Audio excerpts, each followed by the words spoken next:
welcome everybody. And as mentioned, yeah, my name is Dan Pratt, and I'm from DAP Consultancy. My company, I'm founder and director of DAP Consultancy, and our motto is "Happier customers make for better business."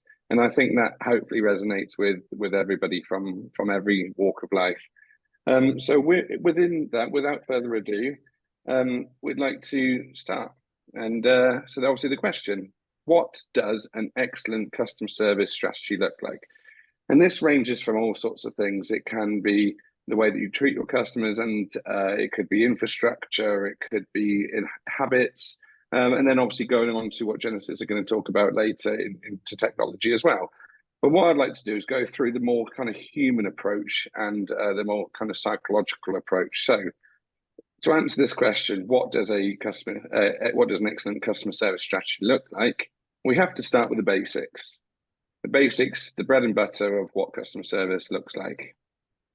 So as we mentioned, happier customers make for better business. We need to make sure that every customer feels special. They are the ones paying the bills. They are the ones keeping the company afloat. They are the ones providing jobs. So we just need to do that. And I asked a question to everybody in a recent project that I worked on, which was for a big hospitality company. A waiter can make a customer feel special very easily. A manager of a restaurant can make a customer feel special very easily. But how can someone in the finance team, for example, make a customer feel special? So if we overcharge somebody, which happened every now and again, the customer would type in a tip instead of their PIN number and end up tipping somebody thousands of pounds by mistake. How would you end up refunding that money to get back to people? It used to take 3 to 5 working days. However, I set the finance department a challenge to do that within 24 hours. They achieved that and was able to get those funds back to that customer within 24 hours. That made that customer feel special. Marketing, are the T's and C's clear enough, or are they going to be confusing and find customers being disappointed in the restaurant? So when we say make every customer feel special, it can be from every walk of life and from every area of the business. So what does customer experience cover? Everything. So becoming a successful business means you must understand your customers and put them first. You need to understand their wants, needs, expectations, and fears. And the whole business needs to head in the same direction, which is why I've got the North Star here. Back in the day on sailing ships, everybody was pulling the ropes, using the rudder, whatever they need to do to go against that one single goal of getting the ship from A to B. Our goal is to make sure that customers are happy and they're spending money and your business is growing. So every lever needs to be pulled in that one direction. Elon Musk famously said that the reason why he does what he does is not to make money, it's to get a mission to Mars. And if what he's doing isn't ultimately aiming towards that ultimate goal of getting to Mars, he doesn't do it. The point in SpaceX, the point in Starship is to ultimately get to that goal. So everybody needs to go in the same direction, all the different departments pulling together to make a customer-centric business.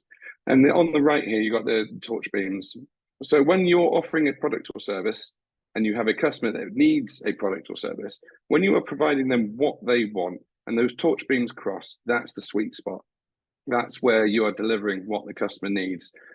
And when it's not, there's all that gray area, all that wasted space where all those efforts are being wasted and the customer's not acquiring what they want. So make sure that you are aligned on the customer's wants, needs, expectations, and fears.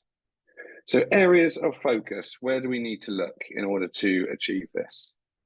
So there are 4 core reasons why customers walk away. Obviously, there's a million different reasons why that might happen. They might have received a burnt pizza, or they might have been overcharged by their insurance policy, or there's many, many reasons. But ultimately, there's 4 main key things that everything roots down to of why customers walk away. And these 4 mistakes are assuming long-time customers are happy.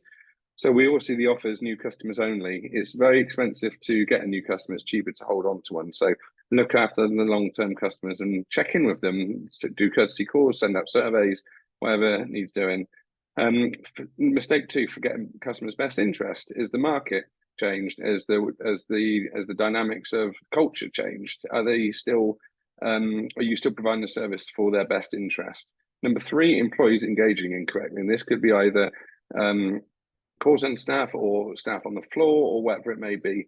And that could be either rudeness or incorrect information or tone of voice not being empathetic enough or interested enough. And we'll come on to tone of voice a bit later. And fourth mistake is inconsistent communication and processes. So we've all been there where we've received an email that tells us one thing, we've seen a social media or marketing post that said something else, we've called up and spoke to somebody in a call center and they've told us the complete opposite to what we've seen in other places. That really, really annoys people.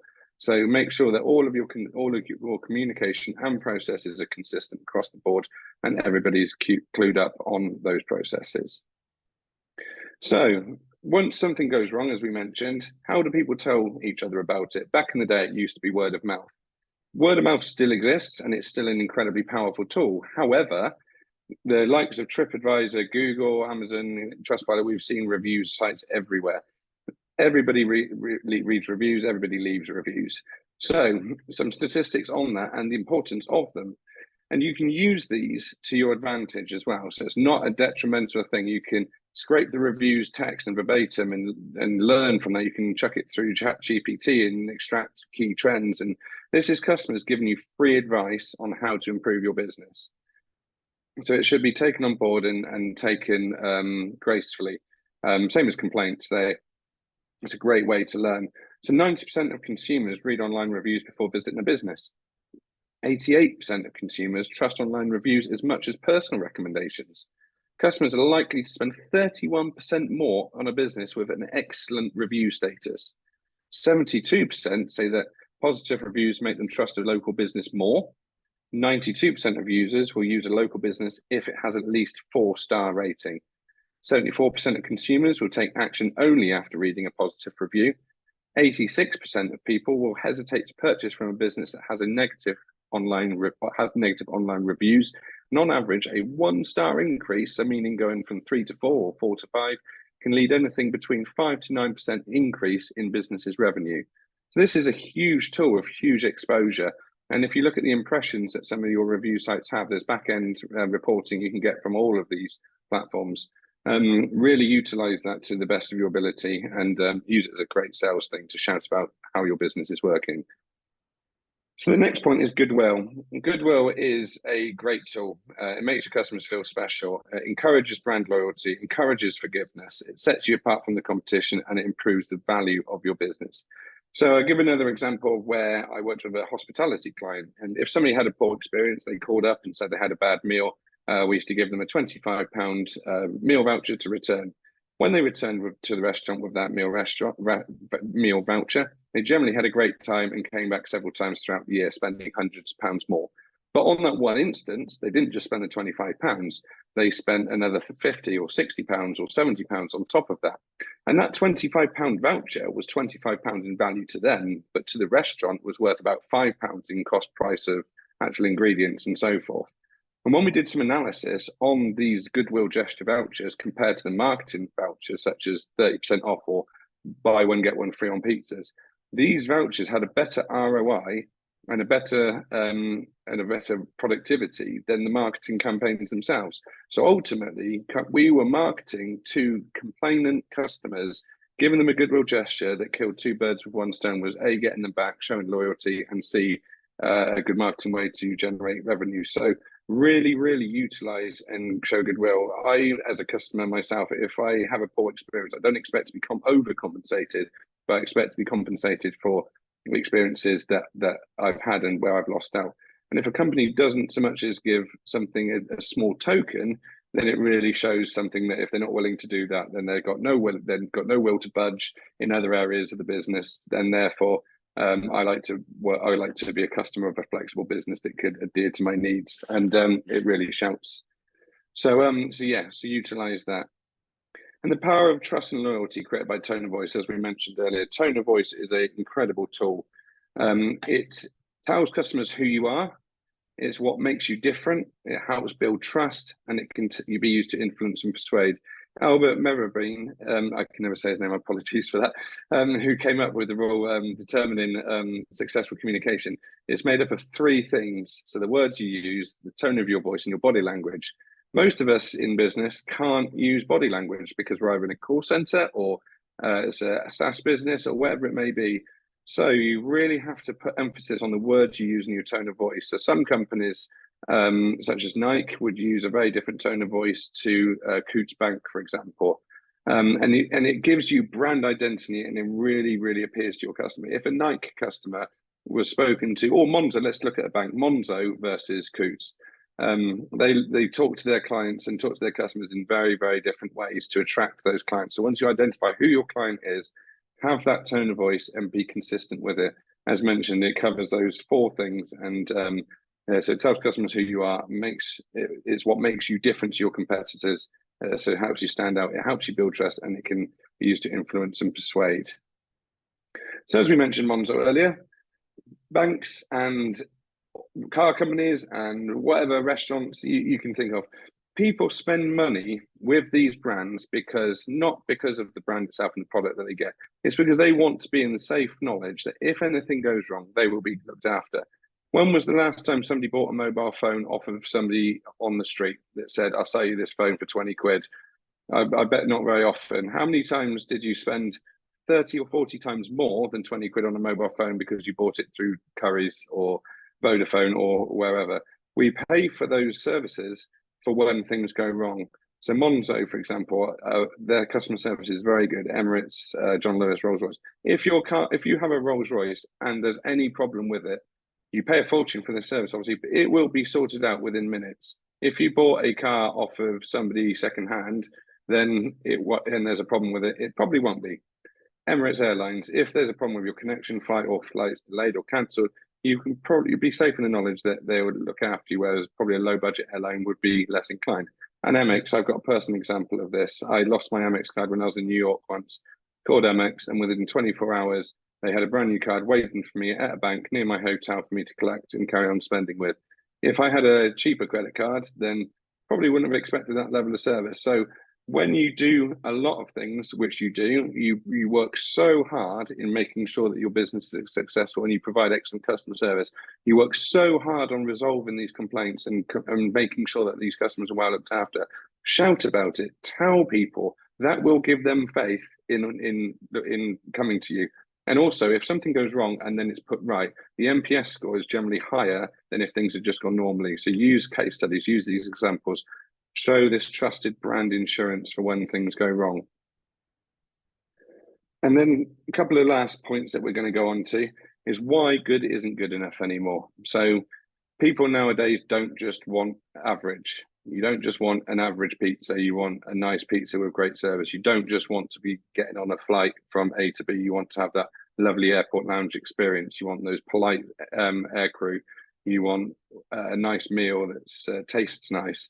So at the moment, expectations are higher and higher and higher, and it's becoming more and more competitive. And if you don't up your game, then your competitors will. So it's important to make sure that you are that one step ahead. And the reason why good isn't good enough anymore can be looked at upon these four main key areas. Number one, service isn't fast enough, and that can be through anything from a retail service to e-com, to receiving the device, or to calling up and being put on hold through an IVR system for 20 minutes when you want to speak to a human. Service isn't personalized enough. I had exactly this earlier. I had to call my internet provider, who hosts my website, and I got cut off 3 times, and I had to say the same thing 3 times to 3 different agents in order to get what I needed done, because none of them remembered me, even though I entered my customer number during the IVR process, yet they seemed to not have had a clue what I was referring to. So again, personalized is something that key, and again, that Genesis will be able to talk more about later. Service isn't connected enough, so the dots are not joined. Different systems are not talking to each other. They're not intuitive. They're not connected to the store or whatever it may be. And service is just reactive. It's not proactive. We need to identify where potential failings could happen, and once they've and react to them, make sure they don't happen. Prevention is better than cure. Is what I've always been told since I was in year 7 by my tutor. And that saying has always stuck with me. Prevention is better than cure. So make sure your service is proactive rather than reactive. And then finally, on this kind of front, it's important to have a blended metric. So rather than just looking at NPS, which everybody does, or CSAT, or whatever it may be, have a combined ratio so you can see across the park. So if there was one customer survey where there was a low NPS, but then you had some great reviews, or if you had one poor mystery customer for whatever reason, and then you had some great survey responses. Calculate it across the blend. So for example, you can convert all of these into a percentage. So complaint ratio, so you could say one complaint in every 2,000 users or sales or customers is what your average is. That's 100%. So if they receive one complaint in 1,000, that's 50%, and you can convert that into a percentage. Review sites, again, 5 stars is 100%, 4 stars is 80%, you can convert that into percentage. And blend all of these metrics, again, NPS 100% is 9, your promoters and so forth. Blend them all together and you can kind of see a good across the park where you are. And you can incorporate some other KPIs such as wastage or holidays or sickness or whatever it may be into this as well. And once you have that blended metric, you can then really utilize the areas that need to be looked at, and it gives you a much more broader scale. So before we move on to the final part, some top tips to take away. Yay. So once we get past this point, there will be a couple of QR codes. So get your phones out and your cameras ready. You can scan a couple of QR codes in a minute, which will give you some after reads and some tips and that to take away afterwards. But I will come on to that in just a second. So throughout all of this presentation, obviously we've covered many different things, and I've managed to put all of these things into 11 key points for you to take away. Sorry, it was 10 points. So remember, happier customers make for better business. Ensure your whole team, your whole business rather, is customer centric. Understand your customers' wants, needs, expectations, and fears. Use review sites to your advantage. Don't be afraid to show off goodwill. Have a consistent brand tone of voice. Shout about the service insurance you provide. Always aim to be exceptional rather than good. Have clear KPIs and targets and that blended metric. And also treat each customer individually and make every customer feel special.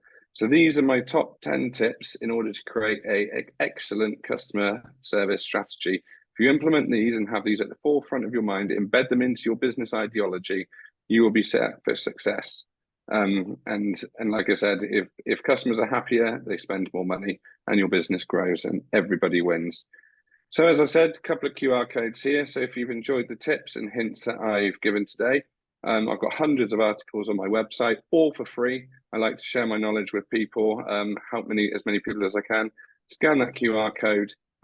Once you're on the website, there's, like I said, there's a load of articles there. You can scan through, read anything that particularly interests you, and hopefully there will be some useful points and some useful tips in there. And then, so once you've scanned that, the next one, if anybody would like to connect with me on LinkedIn or would like to have a personal chat, I'm more than happy to have a 30-minute chat or so as a free kind of discovery introduction, give us some tips and some advice. Like I said, for free. If anybody would like a personal consultation with me, scan me there on LinkedIn, add me, and drop me a message, and I would be more than happy to speak to you. So that concludes my presentation today in 17 minutes and 52 seconds.